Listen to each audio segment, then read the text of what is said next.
Hey guys, how's it going? Hope you're having a great day. A beautiful day here in Vancouver, nice and sunny. So that's really nice. So, did you know that inflammation is the common denominator in diseases such as arthritis, asthma, heart disease, diabetes, high blood pressure, and a bunch of others? Inflammation is actually the root of most diseases. So, inflammation is something that we try to avoid. And it's not all inflammation, so there's actually two types of inflammation. So there is the acute inflammation, which I think we've all experienced at one time in our life, whether you injure yourself and you get a bit of swelling in the area, or you get a scratch and it goes red. Um, it gets a little bit swollen as well. That is acute inflammation, and that's actually necessary in the healing process. So that's good inflammation. You need to have that happening in your body. Where it gets bad is when you're suffering from chronic inflammation. So, this is inflammation that lasts for a long time in your body, could be years even. And it's a reaction to things such as environmental toxins, poor diet, lack of exercise, stress. So, all those bad things that can happen in your life. And some of them we don't have a lot of control over, like environmental toxins. I mean, you can do what you can do in your home, but once you leave your home, you're kind of vulnerable to whatever's out there. But poor diet, lack of exercise, and stress, those are all things that we can do something about. So obviously, lack of exercise, you fix that by exercising. Stress, there's different ways of dealing with stress. Everyone's going to be a little bit different. So what I'm talking about today is going to be the nutrition side of it, um, and how you can avoid and get rid of your inflammation by using good nutrition. So I think by now most of us realize that it's what we put in our body that decides whether we're healthy or not healthy. Some people don't realize exactly how far that goes. I think there's a little bit of a disconnect, especially when it comes to things like mood disorders, depression, anxiety, that kind of thing. I don't think they quite realize the connection between food and that. We often kind of think of food and how our body looks and feels, but it also affects our mind. Um, so, like processed foods, sugar, that kind of stuff, it's stuff that you don't want to be putting in your body. And, it's with advertising and stuff, you see the advertisements for these foods that are really convenient, and you kind of fall into that and you buy those convenient foods, and it just makes your life easier, but you don't realize the damage that it's doing to your body and the long term damage. And I think the reason why you don't really notice it is because for a lot of people it causes just kind of minor things. So, you feel kind of like crap, but you don't really think about it too much. It's not like a big deal or anything. And what you don't realize is that by changing a few things in your diet, you could actually get rid of that feeling. You could actually improve your health, both physically and mentally. So, I've got a list here of some foods that are anti-inflammatory. There's more, of course, than are on my list here, but I just picked a few that I thought were good to talk about. So cold water fish, that's a good one to include in your diet, high in omega-3 fatty acids. So try having salmon, herring, or mackerel 2 to 3 times per week. Tuna's okay to have as well, but you do have to be careful about the mercury level. So I won't get into that right now because that's a whole other conversation.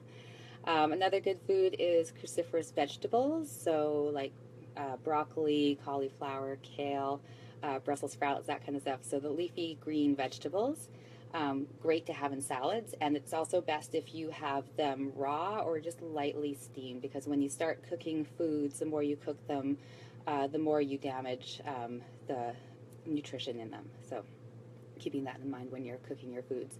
Nuts are great as well, so as a snack on their own, or I like to add almonds or walnuts to my salads. Really great thing to have in your salads to make it a little more crunchy, a little more exciting.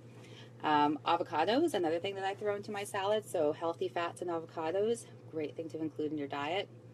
Olive oil, I use it as a salad dressing. I don't recommend cooking with it. It doesn't really do well at high heats. I know a lot of people do cook with it, but there are better oils to cook with, such as grapeseed oil or avocado oil even.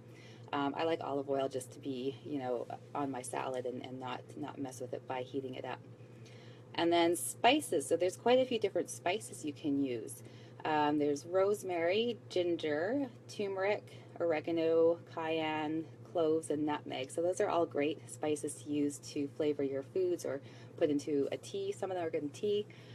So good spices to add to your diet. Try to get spices from a health food store rather than going to the grocery store and buying the spices that have probably been sitting for a long time and don't have much nutritional value left to them. And then fruit, and in particular berries, pineapples, and watermelon. They're really great for fighting inflammation. So that's just a fairly small list. Hey Ryan, how's it going? Hi Darcy. Hey Carlos. So foods to avoid, pretty easy here. Anything that wasn't once living or has been overly processed. So in other words, if you didn't have access to a grocery store and there's a particular food that you wanted, would that food be available to you in nature? And if it is, then that's something that you can eat. But if it's a food that's available to you in nature, but it's been processed to death, like turned into a luncheon meat or something, not a good thing to include in your diet. So just kind of thinking about it that way. Yeah, natural turmeric and ginger, yeah, great. Really good spices to use for sure. So that's pretty much it. Just a little short blurb today. If you are suffering from anything like asthma, arthritis, or high blood pressure, or even mood disorders, just take a look at your diet. Like write everything down that you eat, and you might notice some surprising things that you weren't even aware of that you're eating on a regular basis that could be causing a bit of a problem. And then try cutting them out and see what happens. When I cut sugar out of my diet, my asthma and my allergies went away, and I used to have asthma fairly bad. It was exercise induced, and now I'm a fitness instructor, so obviously it's not a problem anymore. But it used to be bad enough that I would get an asthma attack just from walking like half a block. I always had to have my inhaler on me. And when I actually took time to think about my diet and what I was eating so much sugar. I had sugar on everything that I ate. Everything that I would eat, I would put something on it that had sugar in it without even realizing it. So like salad dressings, like commercial salad dressings, that kind of thing, they're just loaded with sugar, ketchup, stuff like that. So I looked at my diet, I was like, okay, something needs to be done. And then when I did that and I removed the sugar, I was just blown away. That was my big eye-opener. The first thing that I noticed the most was that my asthma wasn't bothering me. I was doing a spin class or something, and I realized I had forgotten to take my inhaler, and I was fine. I could breathe fine. My allergies weren't bothering me as much. And then after a while, after thinking about it for a while, it was that my depression was actually lifting, and that actually stopped being an issue. So pretty amazing. It really made me look differently at nutrition. So my challenge to you is, if you are suffering from anything right now that's mood related or joint related or breathing related especially, just look at your diet, see what you think might not belong in that diet, and I'll help you with that if you want. And then cut it out just for a week, and then take notes of how you're feeling, and just see if there's a difference, because it's really mind-blowing when you feel those differences in your body and in your mind as well. So pretty cool stuff. So if you are going to do it, let me know. I want to know how you feel, and I also want to help you if you need some help looking at your diet. You can message me. You can also send me an email, info@holyfit.ca. I'll leave that in the comments so you know where to email me. And as I've mentioned before, I have a running blog on my website. If you're interested in seeing more videos like this or seeing some workout videos, you can go to holyfit.ca to see that. All right, well, I got to run and get some stuff done. So have an awesome evening, and I will see you again soon.